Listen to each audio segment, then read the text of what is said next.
तो corona virus के समय आप लोग को एक नाम सुनने में आता होगा कि वैक्सीन। तो इस वीडियो में मैं आपको ये बताऊंगा कि वैक्सीन होती क्या है, ये बनती कैसे है और ये काम कैसे करती है। मतलब वैक्सीन जो होती है वो हमारे शरीर में किस प्रकार से काम करती है और आखिर ये वैक्सीन क्या होती है। तो देखिए दोस्तों, जो वैक्सीन होती है ना, वैक्सीन भी एक प्रकार का वायरस होता है। जैसे कि मान चलो कि इंसान का ये शरीर है, ये इंसान का क्या है, ये इंसान का एक क्या है, ये हमारा क्या है, ये हमारा शरीर है। जो हमारा शरीर है, ये हमारे हाथ है, ये हमारा शरीर है। और हमारा जो शरीर होता है, हमारी जो बॉडी होती है, ये कोशिकाओं से मिलकर के बनी होती है। कोशिका किसको बोलेंगे? जिस प्रकार एक मकान जो होता है, मकान ईंट से मिलकर के बना होता है ना, उसी प्रकार हमारा जो बॉडी होती है, हमारा जो शरीर होता है, हमारा शरीर जो होता है वो कोशिकाओं से मिलकर के बना होता है। अब मान चलो कि हमारा शरीर है, उसमें ये कोशिका है, ये क्या हो गई, हमारी कोशिका हो गई। ये हमारे मानव शरीर की कोशिका है, ये हमारे मानव शरीर कोशिका है। अब जो वायरस होता है ना, वायरस क्या करता है कि देखिए, जिस प्रकार हम इंसान जो होते हैं, हम इंसान कहाँ जिंदा रह सकते हैं? हम इंसान हवा वाले माध्यम में जीवित रह सकते हैं। अगर आप पानी में जाओगे तो क्या आप पानी में जिंदा रह पाओगे? नहीं रह पाओगे। उसी प्रकार जो मछली होती है, मछली कहाँ रहती है? पानी में रहती है। क्या मछली हवा में रह सकती है? क्या नहीं रह सकती। उसी प्रकार जो वायरस होता है ना, वायरस अगर वायुमंडल में है, जो वायरस होता है, वायरस, कोरोना वायरस जो वायरस होता है ना, वायरस अगर वायुमंडल पर है, यहाँ पर है, यहाँ पर कहीं पर भी अगर वायरस है, तो वो जो वायरस होगा ना, वो निर्जीव होगा। मतलब उसमें जान होगी क्या? नहीं होगी। अगर वायरस हवा में है तो वायरस के अंदर जान होगी क्या? जान नहीं होगी। लेकिन जैसे ही वायरस इंसान के शरीर की कोशिका के संपर्क में आता है, मतलब कि नाक के द्वारा या मुंह के द्वारा या आंखों के द्वारा, जैसे ही वायरस कहां पर आया, इंसान के शरीर की कोशिका के संपर्क में आया, तो देखिए होता क्या है। मान चलो ये इंसान की कोशिका है और ये हमारा वायरस है। ये क्या है? वायरस है। ये इंसान की कोशिका है और ये क्या है? वायरस है। तो वायरस क्या करता है? वायरस आता है कोशिका के पास में और कोशिका से आकर के जुड़ जाता है। और जुड़ने के बाद वायरस के अंदर एक होता है आरएनए। वायरस के अंदर क्या होता है? आरएनए होता है। वो जो आरएनए होता है वो हमारी कोशिका के अंदर प्रवेश कर जाता है ना। और जैसे फिर ये वायरस जो हमारी कोशिका के अंदर प्रवेश करा, तो वायरस वायुमंडल में तो निर्जीव होता है, वायरस के अंदर जान होती कि हवा में नहीं होती। लेकिन जैसे ये कोशिका के अंदर जाता है ना, तो वायरस जिंदा हो जाता है। वायरस क्या जाता है? जिंदा। अब यहाँ पर जो वायरस है, वायरस जीवित हो गया।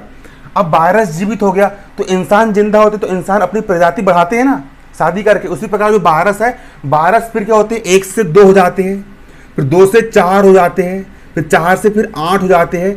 और इस प्रकार से हमारी एक कोशिका पूरी तरीके से संक्रमित हो जाती है। फिर एक कोशिका से वायरस दूसरी कोशिका में, फिर 2 कोशिका से 4 कोशिका में, 4 कोशिका से 8 कोशिका में। इस प्रकार से इंसान का जो शरीर होता है, उसके जो फेफड़े होते हैं, उसको वायरस पूरी तरीके से संक्रमित कर डालता है। अब आप ये पूछोगे कि वैक्सीन हमारे शरीर को बचाती कैसे?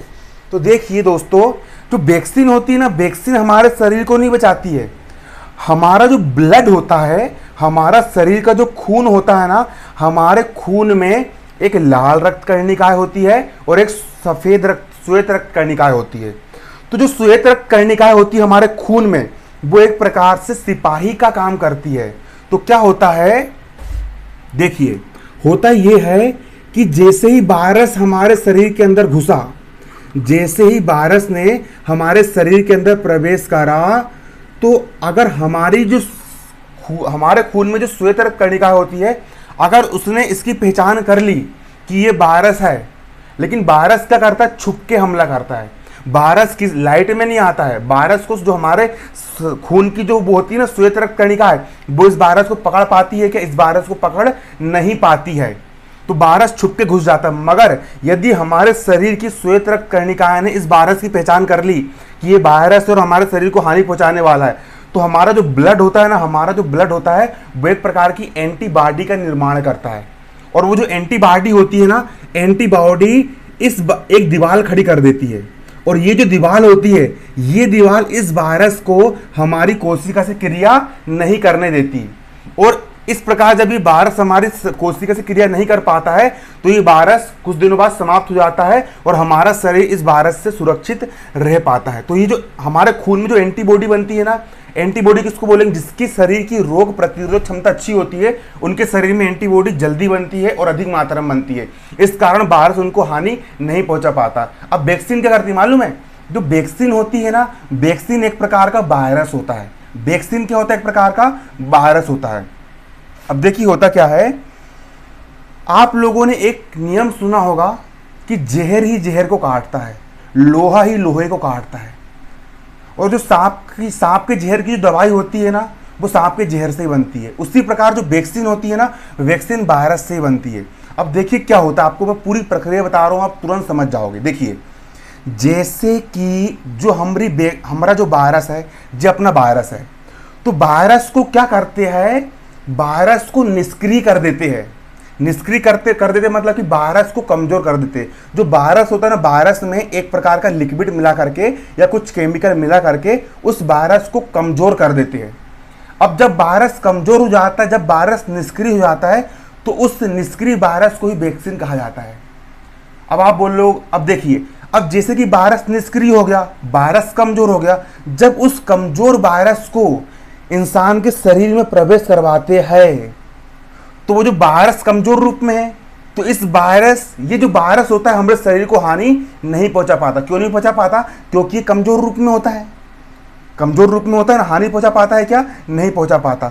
और हमारा जो खून होता है, हमारे शरीर की जो श्वेत रक्त कणिकाएं होती है, वो इस वायरस की पहचान कर लेती है कि ये वायरस इस प्रकार का है और इस वायरस से लड़ने के लिए खुद को तैयार कर लेती है।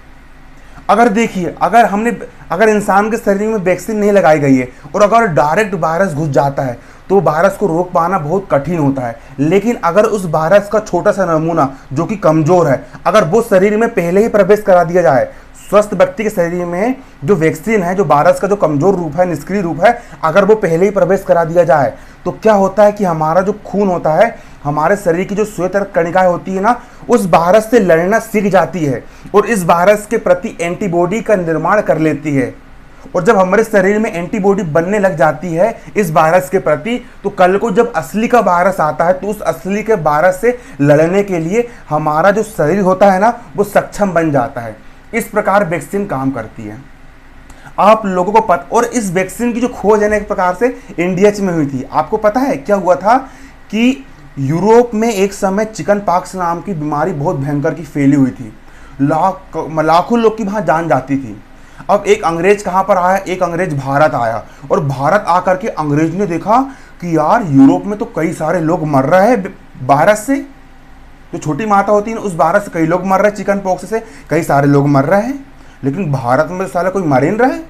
तो फिर क्या हुआ? उसने पता लगाया कि भारत में ऐसा क्या है कि इंसान बीमार नहीं हो रहा है। तो उस अंग्रेज ने क्या करा? उस अंग्रेज ने फिर खोज करा, तो उसको पता ये चला कि भारत देश के जो महर्षि हुआ करते थे, जो चिकित्सक हुआ करते, जो वैद्य होते थे, वैद्य जो चिकित्सक होते थे, वो क्या करते थे कि जिस इंसान को चिकन पॉक्स हुआ है, मान चलो कि एक इंसान है, उसको क्या हुआ है? चिकन पॉक्स हुआ है, तो भारत के जो महर्षि होते थे, जो चिकित्सक होते थे, उस इंसान के चिकन पॉक्स की जो होता था उसका उसको वो निकालते थे और निकाल करके स्वस्थ इंसान के शरीर में प्रवेश करवा देते थे।